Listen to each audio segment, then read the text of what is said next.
¿Quién sabe que tiene un Dios fiel? Amén. Me encanta esa canción. Y bueno, hoy es el tercer mensaje de esta serie sobre el libro de Santiago. ¿Quién ha recibido bendición en las otras dos pláticas? ¿Alguien? La primera plática fue religión pura y sin mancha, ¿no? Y hablamos del amor al prójimo. Y algo que me reta mucho es el pensar, bueno, ¿y de qué le sirve tu fe a alguien más? ¿De qué le sirve tu fe a tu prójimo? ¿No? Y creo que eso nos debe ser algo que estemos constantemente analizando. ¿Mi fe está siendo de bendición a otros? ¿O solamente digo que soy muy espiritual, pero no bendigo a mi prójimo, ¿no? Y eso nos lleva a la segunda, que fue a la práctica.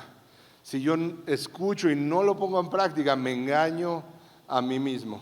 Entonces, pues son las dos primeras pláticas que hemos tenido. Santiago ha resultado ser más confrontante de lo que yo me esperaba, pero la verdad creo que a todos acá nos gusta ser estirados y retados un poco, ¿verdad? Y hoy vamos a tener la tercera plática sobre ricos y pobres.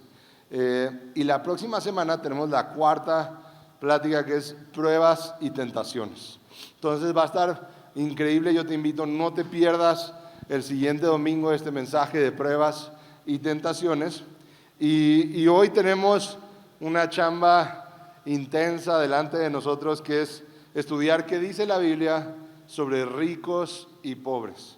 Como sabes, vivimos en un país desigual, en un país donde casi la mitad de la población vive en una pobreza extrema, ¿no? Entonces es un país muy desigual. Tenemos en México uno de los hombres más ricos del mundo, llegó a ser el más rico del mundo, pero también tenemos más de 40 millones de personas en pobreza extrema. ¿Y qué dice Dios sobre esto? ¿No? ¿Qué postura tiene la Biblia sobre esto? Y vemos en Santiago 1, 9 y 10 que dice: pero que el hermano de condición humilde se gloríe en su alta posición, y el rico en su humillación, pues él pasará como la flor de la hierba. Y entonces podemos ver aquí algo pues que suena un poco raro, como que el hermano de condición humilde se gloríe en su alta posición. No, espérate, pero si es de condición humilde, ¿cómo que tiene una alta posición? Y luego dice, y el rico en su humillación. Que el rico se gloríe en su humillación. Y sabes, creo que Santiago lo que nos está hablando es cómo hay un sistema de valores distinto en el mundo que un sistema de valores en el reino de Dios.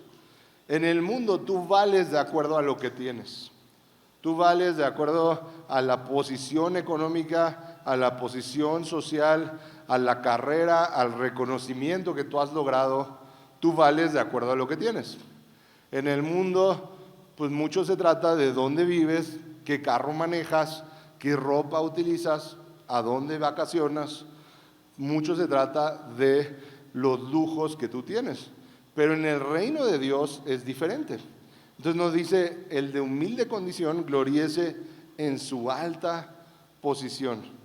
Y sabes, hoy quiero que evaluemos tres cosas. Primero es qué nos dice la Biblia sobre cuál debe ser nuestra postura como cristianos frente a pobres y ricos. Y segundo, vamos a ver qué dice la Biblia sobre personas ricas y qué dice la Biblia sobre personas pobres. Y lo primero es en Santiago 2, que nos dice, hermanos míos, la fe que tienen en nuestro glorioso Señor Jesucristo no debe dar lugar a favoritismos. Supongamos que en el lugar donde se reúnen, que sería entra un hombre con anillo de oro y ropa elegante, y entra también un pobre desarrapado. Si atienden bien al que lleva ropa elegante y le dicen, siéntese usted aquí en este lugar cómodo, pero al pobre le dicen, quédate ahí de pie, o siéntate en el suelo a mis pies, ¿acaso no hacen discriminación entre ustedes, juzgando con malas intenciones? Escuchen, mis queridos hermanos, ¿No ha escogido Dios a los que son pobres según el mundo para que sean ricos en la fe y hereden el reino que prometió a quienes lo aman? Pero ustedes han menospreciado al pobre. ¿No son los ricos quienes los explotan a ustedes y los arrastran ante los tribunales? ¿No son ellos los que blasfeman el buen nombre de aquel a quien ustedes pertenecen? Hacen muy bien si de verdad cumplen la ley suprema de la Escritura: ama a tu prójimo como a ti mismo. Pero si muestran algún favoritismo, pecan y son culpables, pues la misma ley los acusa de ser transgresores. Hablen y pórtense como quienes han de ser juzgados por la ley que nos da libertad, porque habrá un juicio sin compasión para que el que actúe sin compasión. La compasión triunfa en el juicio. Y entonces aquí vemos qué nos dice Santiago sobre cuál debe ser tu postura y la mía frente a otras personas. Y dice sin favoritismo. Debe ser no tratando distinto a uno por lo que tiene que a otro. Y si te fijas, dice que la persona pobre, dice, no ha escogido Dios a los que son pobres según el mundo, para que sean ricos en la fe y hereden el reino que prometió a quienes lo aman. Entonces yo te hablaba de dos sistemas de valores, el del mundo y el de Dios. Pero en el de Dios, el que es pobre según el mundo ha sido escogido para ser rico en la fe y heredero de las cosas de Dios. Y entonces ahí empezamos a darnos cuenta de cuál es la postura de Dios frente a ricos y pobres. ¿Sabes? Él ha escogido a personas que en el mundo somos considerados pobres para entonces darnos su riqueza en la fe. Y entonces no debemos de tener favoritismo, y esto es bien importante en casa. Nuestro enfoque no es tratar de alcanzar a personas de cierto nivel socioeconómico, no es dar un trato diferente. Al contrario, creemos que Dios nos ha llamado a amar y a servir a toda persona que venga a casa, sin importar nivel socioeconómico, sin importar estudios, sin importar condición laboral, situación financiera, nada de eso. Creemos que es el llamado que Dios nos ha puesto. Y entonces, si tú tienes una casa de estudio o tú estás sirviendo en un área de casa, yo te invito a cuidar siempre tu corazón. Sabes, yo tengo una regla que es: yo no me entero quién diezma, quién ofrenda, cuánto diezman, yo no me entero. Entonces, si hay alguien que ha dicho, ay, yo como doy mucho, pues el Pablo seguro me ubica. Perdón, pero no. ¿Ok? No me entero, nunca veo el equipo de contabilidad, pues sí, pero yo adrede les he pedido, porque de repente un día, oye, es que llegó un diezmo bien grande de no sé quién, y yo, no me digas, ¿no? ¿Por qué? Porque, ¿sabes? Es bien importante cuidarnos de no dar favoritismo, de no pensar, ay, tengo que tratar mejor a este porque da mucho. No, aquí en casa no hacemos eso. Y sabes, hay personas que de repente es que yo doy mucho, pero realmente ni siquiera eres constante o ni siquiera das el 10%. Y hay personas que tal vez dan poco, pero dan todo. Y lo decía Jesús, decía, vean esa mujer que dio 2 monedas. Y decía, estos hombres ricos dieron mucho y esta mujer dio 2 monedas. Y Jesús decía, ¿quién dio más? La mujer que dio las 2 monedas, porque dio todo. Entonces ahí vemos que ante Dios las cosas son diferentes. Ante Dios tú no vales más por cuánto das o por cuánto tienes. Ante Dios todos valemos lo mismo, y Él lo que se fija es en nuestro corazón. Él lo que se fija es en el corazón con el que damos. Y vamos a leer una parábola. En las otras pláticas de esta serie hemos ido a estudiar parábolas de Jesús, y lo vamos a hacer acá también en Lucas 16. Y dice, había un hombre rico que se vestía con púrpura y lino fino, y daba espléndidos banquetes todos los días. A la puerta de su casa se tendía un mendigo llamado Lázaro, que estaba cubierto de llagas, y que hubiera querido llenarse el estómago con lo que caía de la mesa del rico. Hasta los perros se acercaban y le lamían las llagas. Resulta que murió el mendigo Lázaro y los ángeles se lo llevaron para que estuviera al lado de Abraham. También murió el rico y lo sepultaron. En los dominios de la muerte, en medio de sus tormentos, el rico levantó los ojos y vio de lejos a Abraham y a Lázaro junto a él. Así que alzó la voz y lo llamó: Padre Abraham, ten compasión de mí y manda a Lázaro que moje la punta del dedo en agua y me refresque la lengua, porque estoy sufriendo mucho en este fuego. Una gota es lo que él quería. Pero Abraham contestó: Hijo, recuerda que durante tu vida te fue muy bien, mientras que a Lázaro le fue muy mal. Pero ahora a él le toca recibir consuelo aquí y a ti sufrir mucho. Además de eso, hay un gran abismo entre nosotros y ustedes, de modo que los que quieren pasar de aquí para allá no pueden, ni tampoco pueden los de allá para acá. Él respondió: Entonces te ruego, Padre, que mandes a Lázaro a la casa de mi padre para que advierta a mis 5 hermanos y no vengan ellos también a este lugar de tormento. Pero Abraham contestó: Ya tienen a Moisés y a los profetas, que les hagan caso a ellos. No les harán caso, padre Abraham, respondió el rico. En cambio, si se les presentara uno de entre los muertos, entonces sí se arrepentirían. Abraham le dijo: Si no hacen caso a Moisés y a los profetas, tampoco se convencerán, aunque alguien se levante de entre los muertos. Entonces, una historia fuerte, ¿no? Y vemos un hombre rico y, ¿sabes? Dice la parábola que él todos los días daba banquetes. Estoy seguro que si le preguntas, él iba a decir: No, yo soy bien generoso. Todos los días invito a todos mis amigos a comer acá a la casa. Yo soy bien generoso. Porque a veces caemos en creer que eso es generosidad. Pero ¿qué nos dice Jesús? Que si amamos a los que nos aman, ¿qué mérito tenemos? Cuando somos generosos solamente con quien nos conviene, eso no es verdadera generosidad. Y entonces este hombre rico tenía estos banquetes y afuera de su casa había un hombre que dice que hasta los perros llegaban a lamerle las llagas. No nada más era alguien pobre, era alguien enfermo. Y que toda su vida el hombre rico no le ayudó. Entonces ya en la muerte, este hombre rico rogaba por una gota de agua que Lázaro le llevara a él. Y sabes, la Biblia habla de que al que mucho se le da, mucho se le exige. Dice en Lucas 12:48: A todo el que se le ha dado mucho, se le exigirá mucho.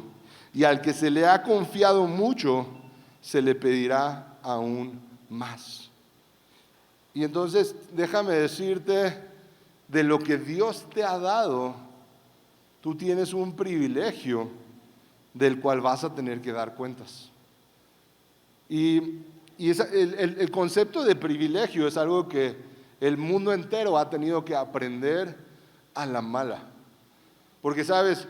Ha pasado en los últimos 10, 15 años una serie de escándalos de personas que abusaron de una posición de privilegio y hoy están en la cárcel, hoy están acusados. Y esas personas no entendían que lo que estaban haciendo era abusar de un privilegio. Muchos de ellos aún en entrevistas han dicho: es que yo no entiendo, yo pensaba que las personas querían hacer lo que yo les pedía, porque no entendían la posición de privilegio que ellos tenían.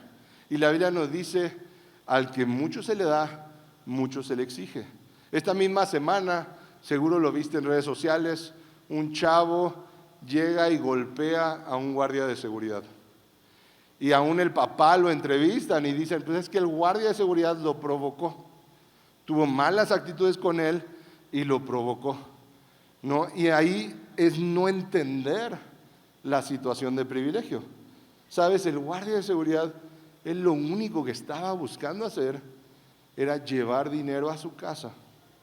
En un trabajo muy pesado, en un trabajo bien cansado de los horarios, de riesgo aún, y llega un chavo y lo golpea porque no le gustó su actitud. Y aquí vemos claramente lo que es vivir con privilegio. Pero sabes, ese mismo privilegio que él tiene lo tenemos tú y yo constantemente cuando alguien más está atendiéndonos, cuando alguien más no tiene la situación que tú y yo tenemos. Y decía, vamos a hablar de pobres y de ricos.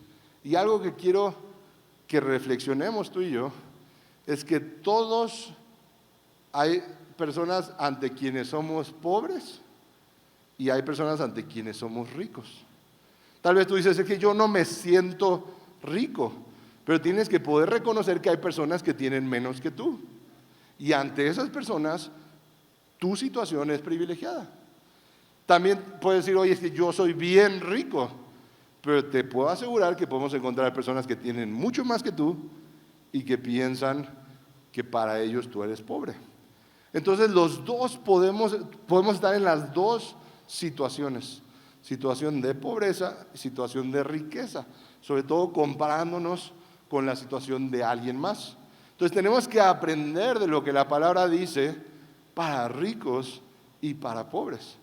Y entonces en la situación de privilegio que tú y yo tenemos que entender que es un privilegio que Dios nos da y que tenemos que actuar responsablemente con eso. ¿Sabes? Hoy en día la gente estudia, lucha, pelea por tratar de tener una posición de privilegio. Y lo normal es que piensan, bueno, es que cuando tenga esa posición, muchos van a estar a mi servicio. Muchos van a estar para atenderme, para ayudarme, para hacer lo que yo quiera. Pero cuando vamos a entender la Biblia y la vida de Jesús, nos damos cuenta que en el reino de Dios funciona al revés. Tienes privilegio, tienes responsabilidad de servir más. Tienes privilegio, tienes responsabilidad de hacer más por otros. ¿No lo decía Jesús cuando le preguntaban a los discípulos, ¿y quién es mayor de todos nosotros en el reino de los cielos? ¿Y qué decía él? El que más sirve, el que más sirve a los demás. Y sabes, en el privilegio que tú has tenido, en lo que Dios te ha dado, tienes una responsabilidad que es servir a otros. No buscar ser servido, sino seguir el ejemplo de Jesús, que siendo igual que Dios, se despojó de todo lo que tenía, vino a nacer en un pesebre, hijo de un carpintero, y se dedicó a servir a otros. Y bueno, entonces, ¿pero qué pasa con las personas en pobreza? Por un lado, leíamos ya que las personas en pobreza han sido llamados a ser ricos en la fe, ¿no? Y a heredar las cosas de Dios. Pero hay una cosa que hace igual a un rico que oprime a un pobre, que a un pobre que envidia a un rico. Hay una cosa que los hace iguales.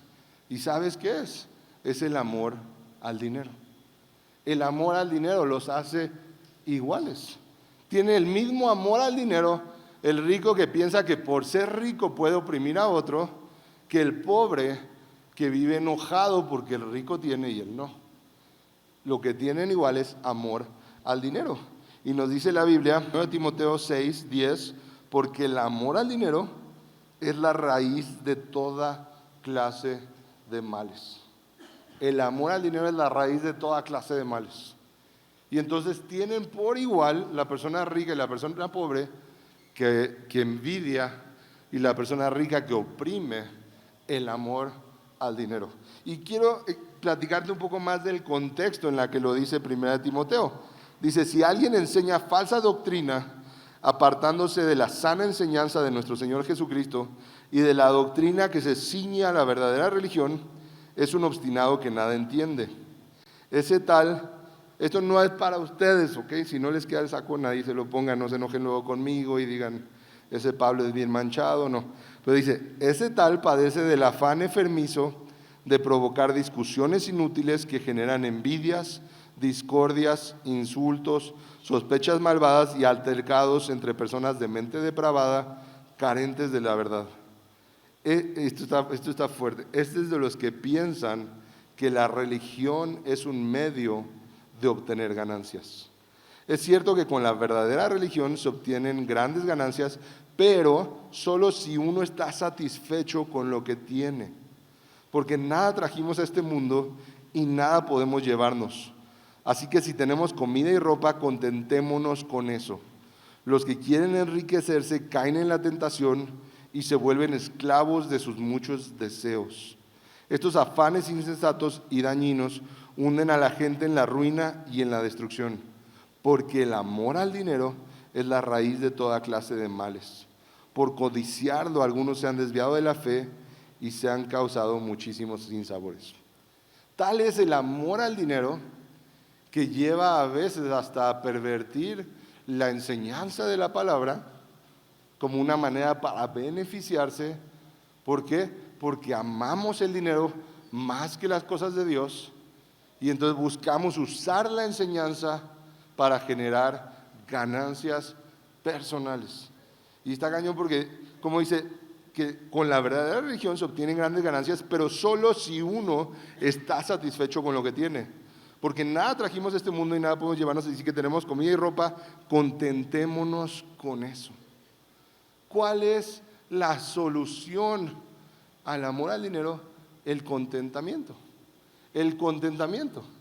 Y sabes, hay personas que dicen, es que yo quiero ser bien generoso, pero no me alcanza. No me alcanza. Ya hablábamos, todos los que estamos aquí, ante algunas personas somos ricos y ante algunas personas somos pobres. Lo que tú recibes para algunos es mucho, lo que recibes para otros es poco. Pero decimos, no me alcanza.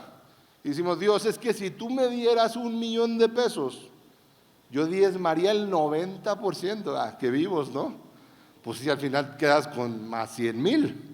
No, o sea, qué fácil prometer sobre lo que no tengo.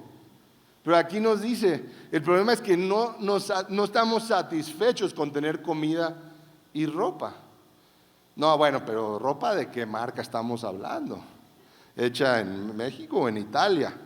No, y entonces empezamos con que, y ese es el tema, caemos en la mercadotecnia, caemos en los valores del mundo que nos dicen, es que esa ropa no, esa ropa sí, tú necesitas este carro, tú necesitas vivir en esta zona, tú necesitas esto y esto y esto.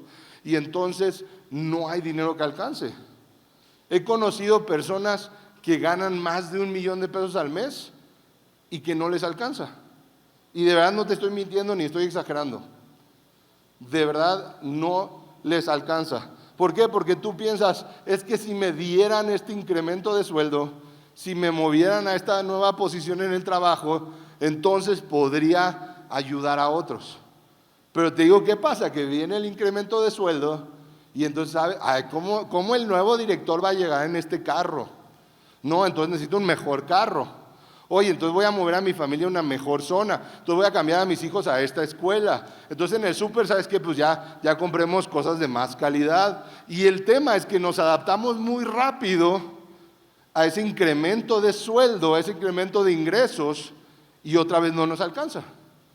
Y así vamos avanzando y necesitamos darnos cuenta, no se trata de cuánto ganas, se trata de tu actitud hacia el dinero. Y lo que tú ganas sí podría ser suficiente para ayudar y ser generoso con otros. Pero es al revés. Es Dios, no necesitas darme más.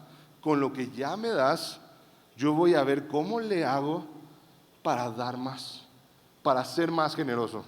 Y hace poco hablábamos de sacos rotos hace unos meses. Y justo sacos rotos es tener un buen presupuesto, es no tener hoyos en nuestro saco donde se nos va la bendición.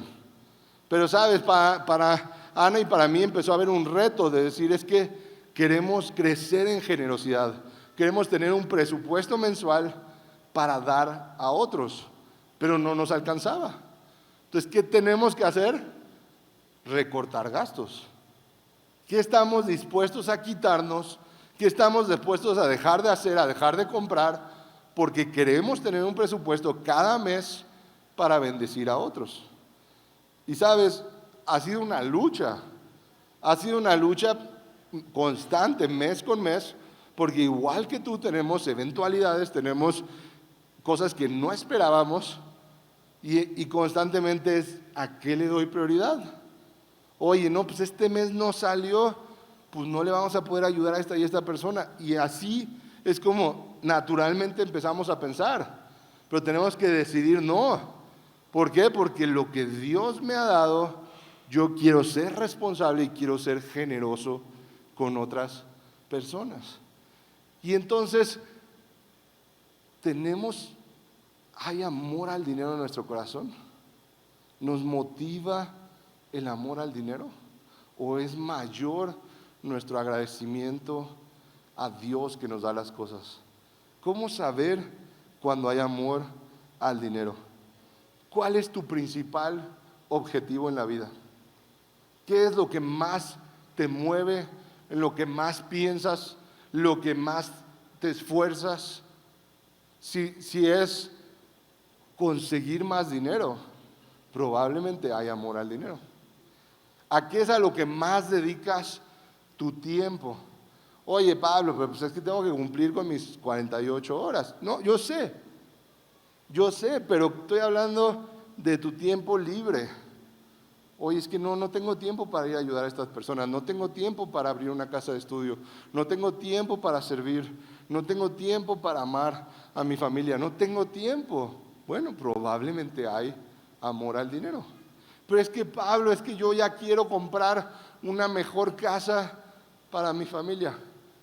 Y si realmente tu familia lo que quiere es más tiempo y amor que una mejor casa.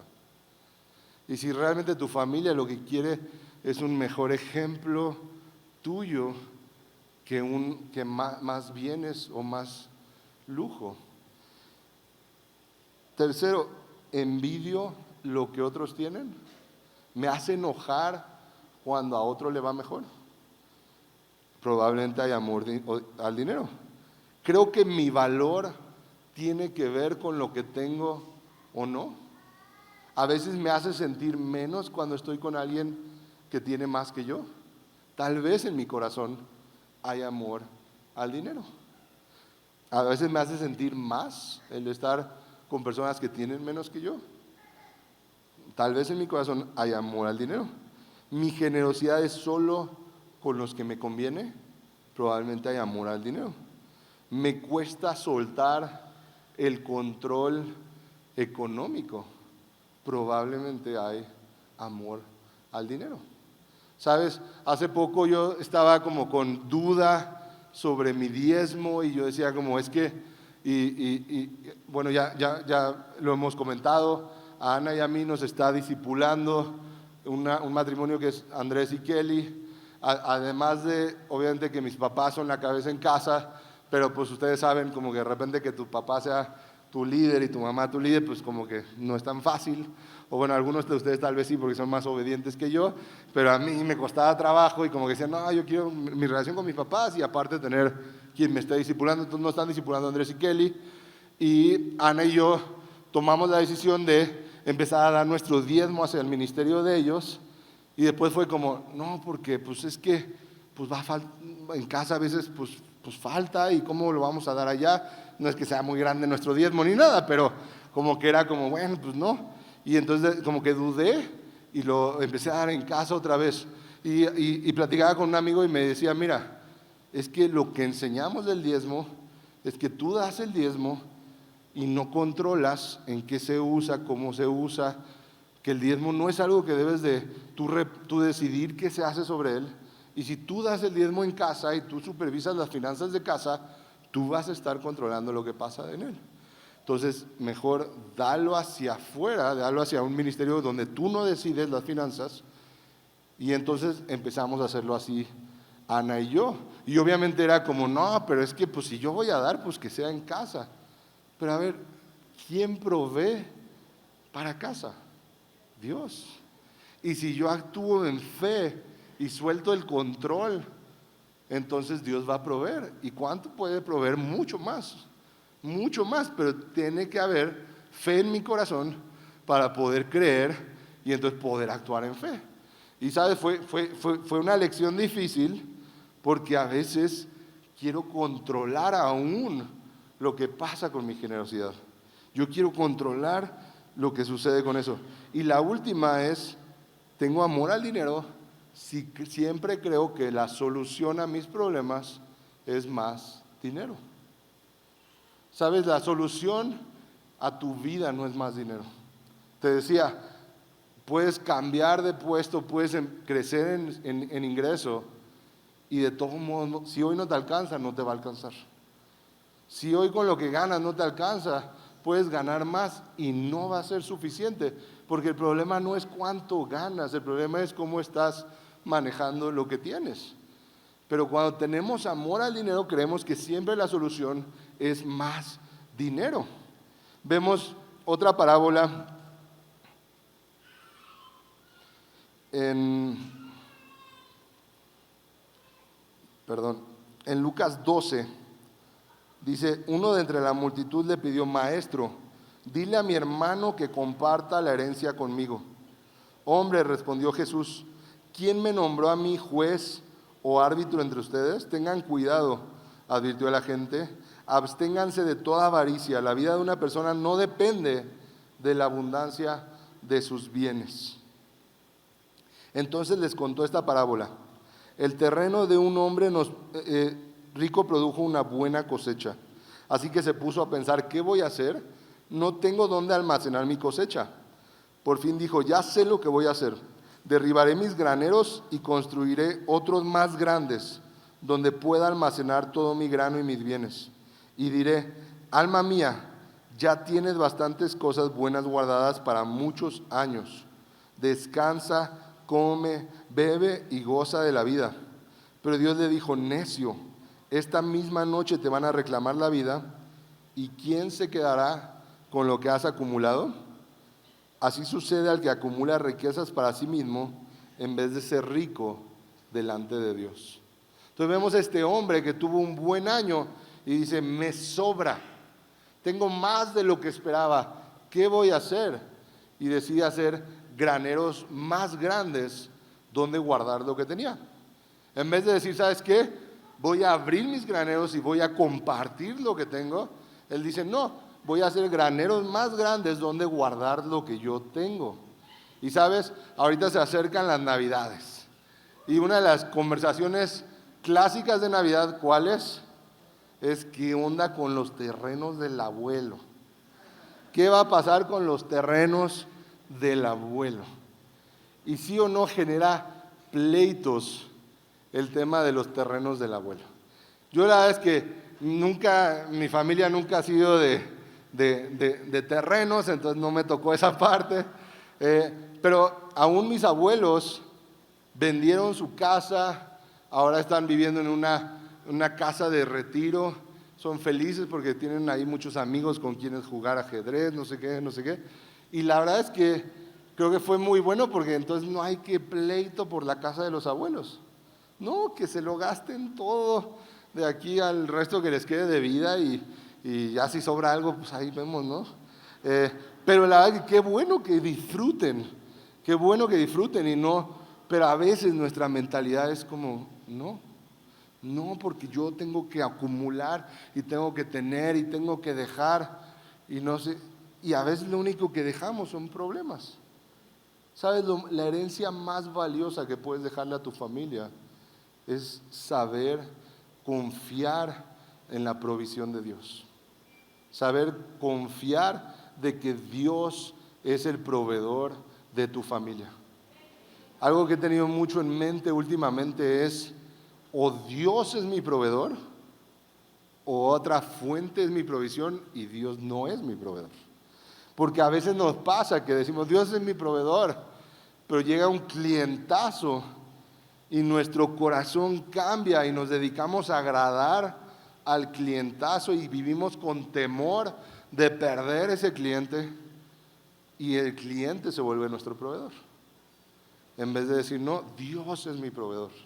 ¿Se acuerdan? Hace unas semanas vino Jesiah Hansen y nos hablaba de eso y nos hablaba de cómo no es tu trabajo no es tu proveedor, tu trabajo es el medio por el que Dios te está proveyendo. Pero Dios es tu proveedor. Y eso que implica que mi confianza está firme en la provisión de Dios. Nos dice la Biblia que si Dios cuida a las aves del campo y a los lirios, a las aves del cielo y a los lirios del campo, cuánto más Él cuida de nosotros. Dice, no se preocupen por su vida, qué comerán, ni por su cuerpo, cómo se vestirán. Y luego, más adelante dice, así que no se afanen por lo que han de comer o beber, dejen de atormentarse. Dejen de atormentarse. Sabes, yo tengo una empresa, tengo una agencia de diseño y ahorita que viene los aguinaldos, créeme, creo que en toda mi vida laboral, 1 año he recibido aguinaldo. Todos los demás años solo pago aguinaldos. Entonces ahora que viene diciembre es como, híjole, ahí viene y no ahorré el aguinaldo. Yo sé que los contadores me van a regañar y no, hay que tener una partida especial y cada quincena. ¿No? Sí, contador, yo sé, pero no lo hice, me lo gasté y no tengo listo el aguinaldo. Y entonces, ¿qué pasa? Que pues es más estrés en esta época, ¿no? Y además, pues diciembre, enero, pues de repente ya no hay tanta chamba porque la gente se va de vacaciones la segunda quincena de diciembre y entonces empezamos a estresarnos. Y créeme, yo no te doy esta plática porque yo ya todo lo hago muy bien, no. Si ahorita en la primera estaba mi esposa y es la primera testiga que de repente cuando estoy estresado de lana, mejor ni tocarme porque salen flamas de mis ojos. ¿Por qué? Porque sí, nos atormentamos, nos estresamos, nos preocupamos cuando nos falta dinero, nos preocupamos cuando los gastos crecen, cuando hay una emergencia. Pero déjame decirte lo que nos dice Lucas 12. Ya me perdí otra vez. Dice, así que no se afanen por lo que han de comer o beber, dejen de atormentarse. El mundo pagano, es decir, el mundo que no cree en Dios, anda tras todas esas cosas, pero su Padre sabe que ustedes las necesitan. Por el contrario, busquen el reino de Dios y estas cosas les serán añadidas. Tu Padre sabe lo que necesitas. Él sabe la necesidad que has estado teniendo. Él sabe la situación que estás atravesando. Él sabe lo que te falta para este mes. Él sabe los gastos que tú tienes. Pero tú puedes elegir atormentarte y como el mundo pagano andar tras de estas cosas. O puedes decir, ¿sabes qué? Voy a poner primero las cosas de Dios y yo sé que Él me va a dar todo lo que necesito. Y ahí es donde hay esa confianza en Dios de dejar el amor al dinero, vivir en contentamiento, decir, Dios, voy a vivir disfrutando de lo que me has dado y confiando que tú me vas a dar lo que necesito. Y veíamos esta parábola de este hombre que recibió más y decía, mejor lo guardo, no vaya a ser que mañana me falta, mejor lo guardo, no vaya a ser que después hay problemas. Pero decía Jesús, eso no es lo que debemos de hacer, no debemos de acumular riqueza. ¿Por qué? Porque nuestra confianza debe estar en Dios. Decía, ese hombre, ese día venían por él, ¿de qué le iba a servir lo que guardó? Y entonces nuestro corazón debe de ir hacia generosidad, de decir, Dios, yo voy a dar y yo sé que tú cuidas de mí. Yo sé que tú me das más que lo que necesito. Yo sé que tú sabes la necesidad que tengo. Dice Hebreos 13, manténganse libres del amor al dinero y conténtense con lo que tienen, porque Dios ha dicho, nunca los dejaré, jamás los abandonaré. Así que podemos decir con toda confianza, el Señor es quien me ayuda, no tengo miedo. ¿Qué me puede hacer un simple mortal? Nunca los dejaré, jamás los abandonaré. Entonces yo puedo actuar en confianza y decir, el Señor es quien me ayuda. El Señor es quien me ayuda. Y hablábamos de Jesús y cómo el ejemplo de vida de Jesús fue venir a servir a otros. Se quitó de todo privilegio, de todo lujo y vino a servirnos. Y sabes, en la última cena nos dice la Biblia que Jesús comenzó a lavar los pies de los discípulos. Pedro le decía, no, a mí no me vas a lavar los pies. Y Jesús le decía, no vas a entrar en el reino de los cielos si no te lavo los pies. Y sabes, Jesús empezó a lavar los pies de los discípulos y de repente llegó a Judas. Y yo estoy seguro que Jesús dijo, ¿de verdad le voy a lavar los pies a este? Y dijo, sí, sí le voy a lavar los pies a este. Judas estaba a nada de traicionarlo. Ya estaba en proceso de la traición. Jesús sabía. y sin embargo lavó los pies de él. Porque en Dios los recursos que tú tienes, los privilegios que tú tienes, son para servir a otros, son para dar a otros. Nos dice la Biblia en Mateo 25, decía Jesús que cuando el Hijo del Hombre venga en su gloria y todos los ángeles, entonces Él se sentará en el trono de su gloria, y dice que va a separar a las ovejas y a los cabritos. Y dice que va a poner del lado de la derecha las ovejas, del lado izquierdo los cabritos. Que las ovejas serán los que van a ir al cielo y los cabritos no. Y sabes, pensaríamos que es por su buena conducta, pero no. Vamos a ver lo que dice. Dice, entonces el rey dirá a los de su derecha, las ovejas: vengan benditos de mi Padre, heredarán el reino preparado para ustedes desde la fundación del mundo. Porque tuve hambre y ustedes me dieron de comer, tuve sed y me dieron de beber, fui extranjero y me recibieron, estaba desnudo y me vistieron, enfermo y me visitaron, en la cárcel y vinieron a mí.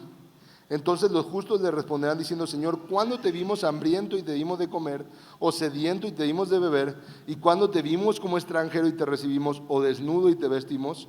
¿Cuándo te vimos enfermo o en la cárcel y vinimos a ti? El rey les responderá: en verdad les digo que en cuanto lo hicieron a uno de estos hermanos míos, aún a los más pequeños a mí lo hicieron.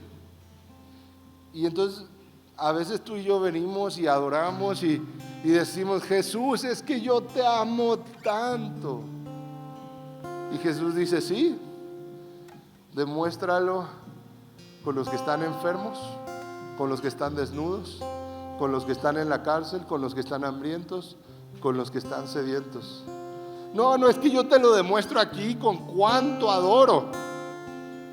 Pero Jesús no es lo que está pidiendo. Él está diciendo: cuando lo hiciste por ellos, lo hiciste por mí. Él está diciendo: es allá afuera, con las personas que menos tienen, con las personas que no te pueden pagar el favor, con las personas que no te convienen, con las personas que a veces nos incomodan. Es allá afuera. Y me impacta porque dices que cuando yo estuve enfermo y me atendiste, cuando yo estuve hambre y me diste de comer, y le dices: es que ¿cuándo? Yo nunca te he visto así, Jesús. Cuando lo hiciste por ellos, lo hiciste por mí. Y tú y yo tenemos que ser movidos a entender que es en cada una de esas personas que tenemos que ver a Jesús y actuar como una muestra de amor a Jesús, usando ese privilegio, usando esa bendición que Dios nos ha dado, no solo para satisfacernos, no solo para decir: ay, ve cuánto tengo, cuánto he logrado, sino quitarnos nosotros cosas, decir: sabes que voy a cambiar hábitos en mi vida, voy a liberar presupuesto, voy a empezar a comer en lugares menos caros, voy a empezar a comprar cosas menos caras, voy a comprar ropa más barata. ¿Por qué? Porque voy a comprar para otros también. Voy a comprar un carro más barato. ¿Por qué? Porque voy a ayudar a otros. Voy a dejar de gastar tanto en satisfacerme y en consentirme, y voy a tener un presupuesto de generosidad para otros, porque en esas personas yo veo a Jesús. Porque cuando lo hago para ellos, lo hago para Jesús. Y ese es el reto que hoy nos pone Santiago. Leíamos al inicio: el hermano de condición humilde se gloríe en su alta posición y el rico en su humillación, pues él pasará como la flor de la hierba. Todos aquí somos ricos para alguien, pobres para alguien más. Pero yo quiero invitarte: busca esas situaciones de humillación que te recuerdan tu lugar ante Dios, que te recuerdan que no porque tienes eres mejor que alguien más, que te recuerdan que todo lo que tienes es porque Dios te lo ha dado, y que te mueven a generosidad. Busca esos lugares de servicio como Jesús, lavándole los pies a otros, lavándole los pies aún a los que te cuesta trabajo, para decir: Dios, esto me recuerda que si tú lo hiciste por otros, ¿quién soy yo para no hacerlo? Si tú lavaste los pies de otros, ¿quién soy yo para no hacerlo? Si tú te despojaste de todo lo que tenías y viniste a morir por mí en la cruz, ¿quién soy yo para no dar mi vida por otros? ¿Quién soy yo para no estar dispuesto a hacer sacrificios en mi presupuesto para ser generoso con otros? ¿Quién soy yo para juzgar a alguien que está en la cárcel, que está en la calle, que está en enfermedad? ¿Quién soy yo para decir no, con tanto que he recibido por gracia, con tanto que he recibido que no merecía? Y veíamos que la religión pura y sin mancha es llevar esto a cabo. Veíamos que poner a la práctica la palabra es no solamente decir que hago, sino dar frutos. Y yo te invito, esta Navidad, ponte el reto de que no se trate solo de ti, de que no se trate solo de qué bien la pasas, qué rico comes, sino de crecer en generosidad, de crecer en decir: me voy a quitar cosas, voy a vender cosas, voy a regalar cosas, voy a dejar de comprar cosas de cierto precio para comprar cosas para dar a otros, y que de verdad podamos ser un testimonio de amor y de gratitud a lo que Él nos ha dado. Que ya podamos empezar un cambio en la sociedad, donde el privilegiado no es el que oprime a otros, el privilegiado es el que sirve y pone primero a otros. Vamos a orar. Dios, gracias Dios por lo que tú nos enseñas. Gracias Dios por este libro de Santiago y todo lo que nos has retado. Gracias Dios por tanto que hemos recibido. Y sabemos Dios que tu palabra dice que al que mucho se le da, mucho se le exige. Y Dios, hoy decidimos ser conscientes del privilegio que tenemos, ser conscientes de toda la bendición que tú nos has dado, ser conscientes que hay personas que no tienen lo que tú nos has permitido tener y que somos llamados a bendecir y a servir a otros. Dios Padre, permítenos crecer en nuestra generosidad, no poner más de excusa el que no nos alcanza, sino hacer cambios y tomar decisiones que nos permitan ser más generosos, que cada vez que veamos una persona en situación de calle, podamos verte a ti, Jesús. Podemos verte a ti reflejado y saber que si hacemos por esa persona, lo estamos haciendo por ti.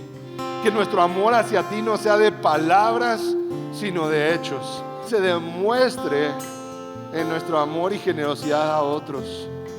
Padre, incomódanos constantemente a crecer en generosidad, a saber que tú eres nuestro Padre, que tú sabes lo que necesitamos, que nosotros estamos garantizados que tú vas a cuidar de nosotros, y por lo mismo podemos dar pasos de generosidad, podemos abrir los graneros, compartir lo que tú nos has dado, porque nada nos va a faltar, porque tú cuidas de nosotros. Porque si cuidas de las aves del campo, del cielo, de los lirios del campo, ¿cuánto más vas a cuidar de nosotros? Si confiamos en ti, si nuestra vida está en tus manos, si somos generosos con otros, nada nos va a faltar. Muévenos a generosidad, Dios. Muévenos a crecer en nuestra generosidad. Que no seamos cristianos nada más de palabras, sino de hechos. Que no tengamos una fe muerta, sino una fe con obras. Una fe que bendice a nuestro prójimo. Una fe que cambia la vida de las personas alrededor nuestro. Que personas encuentran bendición cuando se acercan a nosotros. Que no amemos solo a los que nos aman. Que no demos solo a los que nos convienen. Que no pongamos primero el amor al dinero. Dios, quítanos el amor al dinero. Ese amor al dinero que nos ha llevado a tener envidias, a tener pleitos, a tener diferencias con nuestros familiares, que nos ha llevado a perder amistades, a perder relaciones. Padre Dios, quita el amor al dinero de mi corazón. Yo prefiero perder dinero que perder amistades. Yo prefiero perder dinero que dejar de mostrarle tu amor a mi familia. Yo prefiero cederlo todo porque tengo un proveedor que nunca me falla, que nunca me abandona, que siempre está cuidando de mí, porque nunca me va a faltar nada, porque tú estás primero, Dios, porque tú eres lo primero en mi vida, porque confío en ti más que en ninguna otra cosa, porque tú eres mi proveedor. Yo sé que nunca nada me va a faltar, así que renuncio al amor al dinero, renuncio a vivir estresado por lo económico. Renuncio a considerarme mejor que otros por mi situación económica. Decido ponerlos a ellos primero. Decido servir a otros. Padre, yo sé que tú vas a proveer. Yo sé que tú vas a proveer, pero que estás buscando corazones con contentamiento. Corazones que deciden necesitar menos para dar más. Hoy decidimos dar el paso, Dios. Gracias, Dios. Gracias, Dios. Gracias por ese amor. Gracias por esa fidelidad que tú tienes con nosotros. Gracias porque podemos confiar en tu fidelidad.